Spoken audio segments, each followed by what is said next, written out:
Alright, welcome to How to Google. In this video, we're going to show you how to create a drop-down list. So there's my list that I want to create, and I'm going to highlight the cells that I want to have the list in.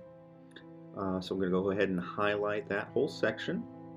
Then we are going to go to Data, and from Data, we go to Data Validation. So we click on Data Validation, and that's going to click up another box or bring up another box.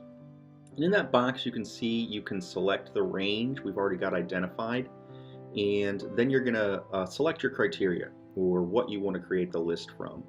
So you can do it from a range from another spreadsheet, or you can do it from a list of terms, and this is really easy. So you click that, and then you're going to type in the list separated by commas.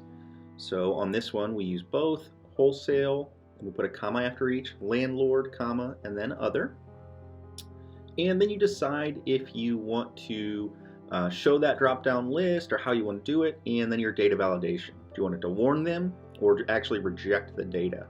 And I want only clean data, so I'm going to reject it. And then you click Save, and now you can see over here on the left we've got drop-down options for the cells we had selected. Thanks for watching, guys. Please don't forget to like and subscribe.